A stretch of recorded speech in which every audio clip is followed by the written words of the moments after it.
Tapi di antara kiat-kiat agar seorang bisa sakinah dan hidup tentram, berbahagia, bahwasanya jadikanlah kehidupan rumah tangga adalah sarana untuk ibadah. Ini penting, sarana untuk ibadah. Sehingga setiap kegiatan kita yang kita lakukan dalam rumah tangga adalah bernilai ibadah. Saya cari pahala dengan berumah tangga. Karena hidup rumah tangga adalah beribadah kepada Allah. Tidak seperti persangkaan sebagian orang yang menyangka bahwasanya namanya ibadah cuma salat, puasa, sedekah. Tidak. Bermuamalah juga ibadah. Dan di antara muamalah yang paling dituntut untuk diperbaiki muamalah dengan pasangan. Dalil akan hal ini terlalu banyak. Terlalu banyak. Seperti sabda Nabi SAW, "Man tazawwaja faqad istakmala nisfa dinihi, falyajtahid fi nisfil baqi." Siapa yang sudah menikah maka telah sempurna setengah agamanya. Telah sempurna setengah agamanya. Tinggal dia berusaha setengahnya lagi. Orang yang menikah setengah agamanya telah sempurna. Artinya dia menjalani kehidupan rumah tangganya dengan apa? Dengan ibadah. Ya, karena dalam kehidupan rumah tangga banyak sekali pahala yang bisa kita dapatkan. Kemudian juga Rasulullah SAW bersabda, "Khairukum khairukum li ahlihi wa ana khairukum li ahli." Sebaik-baik kalian para lelaki di sisi Allah adalah yang terbaik bagi istrinya dan aku adalah suami yang terbaik. Maka seorang kalau ingin meraih keterbaikan di sisi Allah menjadi yang terbaik bagi istrinya.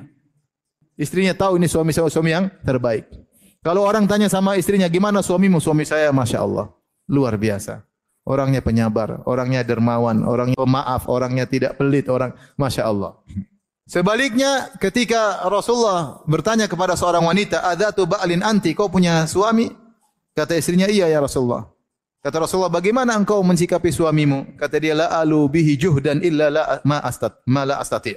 Aku berusaha semaksimal mungkin untuk melayaninya wahai Rasulullah kecuali yang aku tidak mampu. Maka Rasulullah puji, kata Rasulullah sallam, "Unzuri aina anti minhu fa innahu jannatuki wa naruki."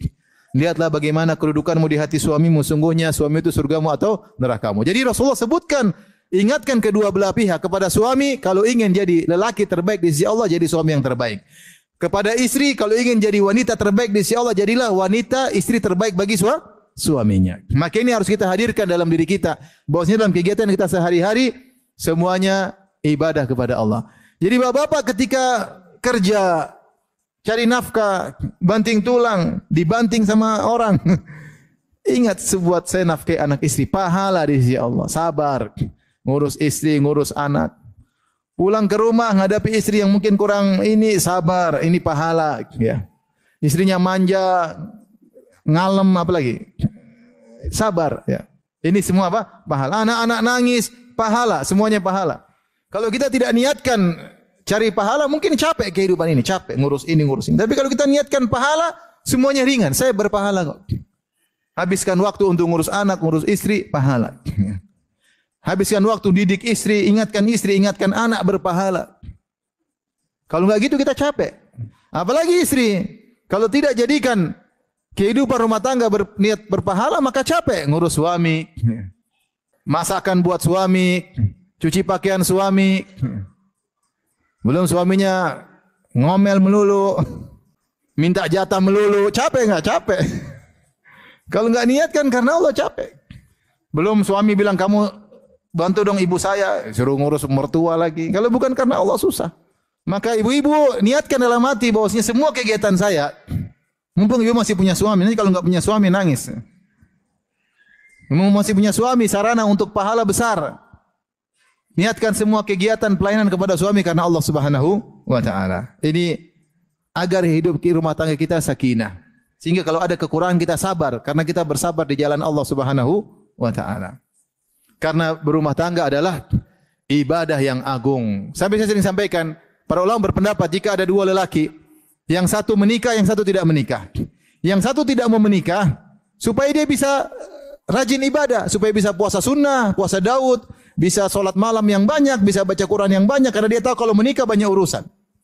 Kalau udah menikah, puasa Daud susah, puasa Senin Kemis susah, mau sholat malam susah, ya, baca Quran susah, ngurus anak, cari nafkah, sehingga dia tahu kalau dia menikah ibadahnya berkurang. Ini yang satu. Dia tidak mau menikah supaya ibadahnya banyak. Yang satu menikah, si A tadi tidak mau menikah supaya ibadahnya banyak. Si B menikah, dan ibadahnya otomatis berkurang. Mana yang lebih afdal di antara keduanya? Yang lebih afdal yang B. Makanya ketika ada seorang laki mengatakan, Sa'atazilun nisa. Ada sahabat. 3 orang sahabat datang kepada istri Nabi bertanya tentang ibadah Nabi. Kemudian mereka punya kesimpulan, kita harus banyak ibadah. Di antara ada yang berkata, sa'atazilun nisa, saya tidak mau menikah. Saya ingin meninggalkan para wanita. Supaya apa? Supaya bisa fokus ibadah. Rasulullah tegur. Kata Rasulullah, aku yang paling bertakwa kepada Allah. Tetapi aku bahkan menikahi para wanita. Kenapa? Dalam pernikahan banyak pahala. Maka ikhwan-ikhwan dan para ummahat sekarang rubah cara berfikir. Saya sedang menjalani kehidupan apa? Rumah tangga, berarti saya sedang beribadah kepada Allah. Mulailah servis kepada pasangan dengan lebih baik. Bertutur kata yang baik karena ibadah. Gimana sayang? Pilih kata-kata yang baik karena itu apa? Ibadah. Kalau WA sama pasangan yang benar, jangan bikin yang marah-marah. Kalau sama WA sama teman yang bagus-bagus, sama istri asal-asalan, jangan. Istri juga kalau WA sama teman, ngobrol sama teman, Masya Allah ketawa ketiwi. Waktu sama suami, kasar luar biasa. Kenapa? Tidak ada dalam hatinya bahwasanya ini ibadah. Tapi kalau kita tahu ini ibadah, kita sabar. Sabar. Pilih kata-kata, mencikapi dengan baik.